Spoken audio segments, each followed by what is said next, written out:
scaled-back hate speech laws are set to pass Parliament after the Prime Minister and the opposition leaders struck a deal. But it's causing a big headache for Sussan internally. The Nationals have not yet signed on. A number of coalition senators are threatening to cross the floor. Live to Trudy McIntosh now. Trudy, as we just heard from Andrew Clennell, it is a mess for the coalition at the moment. So how long is this going to take and how's it going to play out?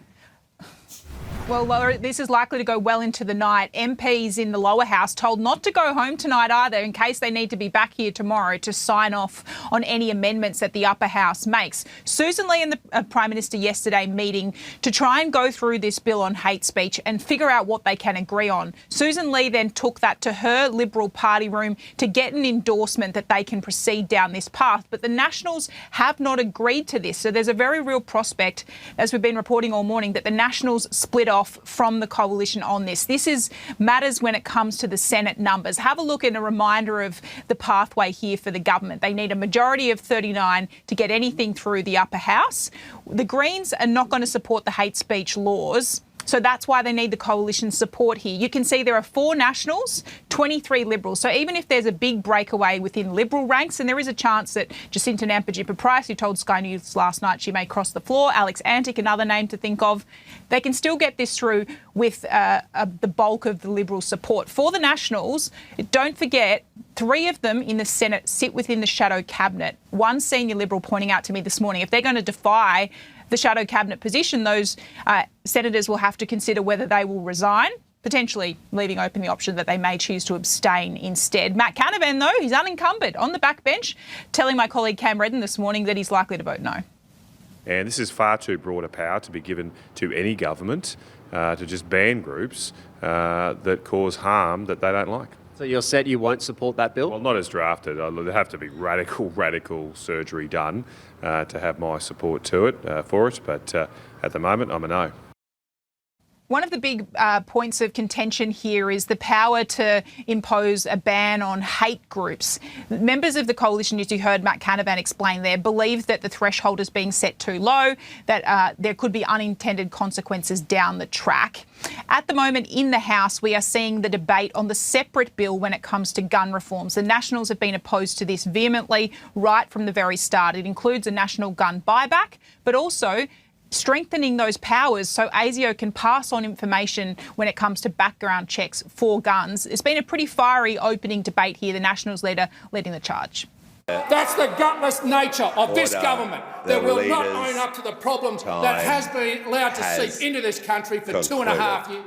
That says everything. You cannot say Islamic extremism to people on the other side of this chamber without getting a sigh. What happened in Bondi was an Islamic extremist attack in this country. That's what happened. Yeah, the Nats certainly fired up. We were due to speak to David a little proud, but as Andrew Clennell just laid out, he's got a few things to sort out. So we're not going to speak to him at this hour. Hopefully we can reschedule that interview. We will see. The Prime Minister, though, it should be pointed out, Trudy, is facing a bit of pressure from his own backbench. Yeah, this is fascinating in terms of how messy this has been for both sides of politics. At one point, this was all just one big bill that the Prime Minister said couldn't be split. But we know he's carved it in half and took out that racial vilification clause, which was causing a lot of controversy last week. It would lower the threshold for what would amount to hate speech. There was that exemption in there where you could be quoting from a religious text. Now, all of that has been abandoned because there wasn't enough numbers to get it through the Senate. But Labor backbenchers don't want the Prime Minister to give up on this entirely and walk away from it before the next election. Michelle Ananda-Rajah, a Victorian senator, telling my colleague this morning, Cam Redden, that she believes the Prime Minister needs to make this a focus.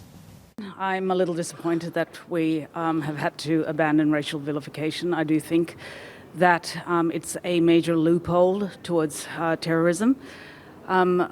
Language radicalises. Language is a precursor to hate. And unless we address that, we will not be completely safe. That needs to be revisited at some point in the future. It does. I would like to see us put it towards a parliamentary inquiry to thrash out the issues, because I agree it is complex. Will you rule that out or revisit it down the track? We've got to deal with the parliament that we have. And I can't see a pathway in the current parliament. We want to see the major parties get together. We want to see the Greens sidelined from this process because they don't care about anti-Semitism, they don't get anti-Semitism. and we want to see some sort of an outcome which maintains a balance between free speech but also protects society from incitement and violence which stems from it.